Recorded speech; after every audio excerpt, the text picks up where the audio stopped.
Kamu sadar nggak? Sudah berapa jam kamu di depan layar hari ini? Baru bentar doang kok. Kamu bilang gitu juga kemarin. Dulu, aku pikir nggak ada yang salah dengan main game.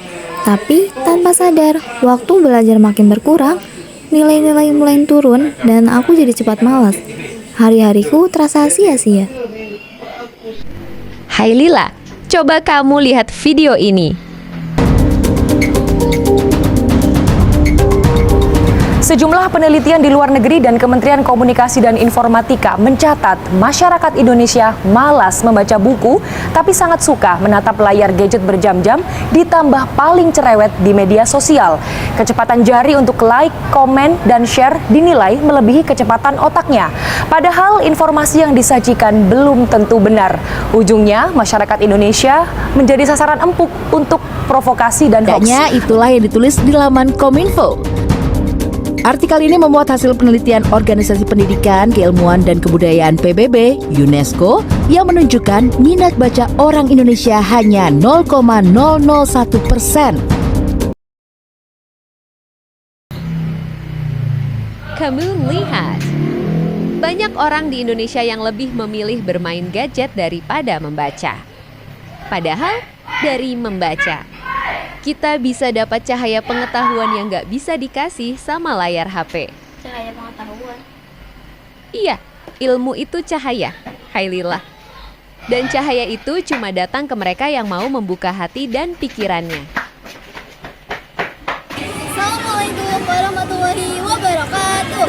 Perkenalkan, nama saya Khailina Nisa Putri dari SMP Negeri 10 Depok. Pada kesempatan kali ini, saya ingin membawakan cerita, yaitu cerita tentang dampak besar yang dimulai dari kebiasaan kecil.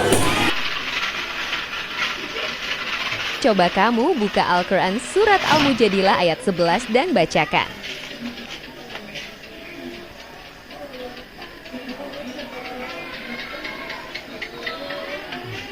Wahai orang-orang yang beriman, apabila dikatakan kepadamu, berilah kelapangan di dalam majelis-majelis, maka lapangkanlah, niscaya Allah akan memberi kelapangan untukmu. Dan apabila dikatakan, berdirilah kamu, maka berdirilah, niscaya Allah akan mengangkat derajat orang-orang yang beriman di antaramu dan orang-orang yang diberi ilmu beberapa derajat.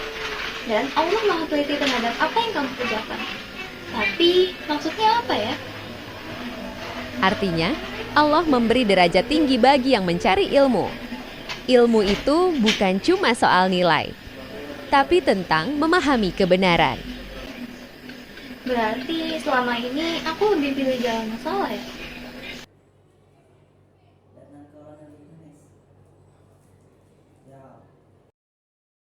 Semenjak Khailila sadar bahwa membaca buku membawa dampak positif, ia menjadi lebih sering datang ke perpustakaan untuk menghabiskan waktu membaca buku. Aksi kecil yang awalnya sederhana, kini menjadi kebiasaan yang membawa banyak perubahan. Kamu sadar nggak? Aksi sekecil itu, membaca satu buku, bisa berdampak besar. Dampak besar? Dari baca buku doang?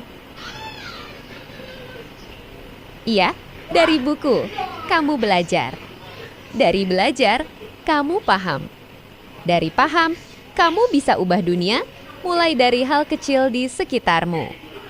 Dari membaca, aku belajar satu hal. Perubahan besar bisa dimulai dari aksi kecil. Aksi kecil berdampak positif. Kini membaca bukan lagi kewajiban, tapi jadi tempatnya menemukan ketenangan dan cahaya ilmu. Ternyata benar, ilmu itu adalah cahaya, dan cahaya itu akhirnya sampai juga padaku.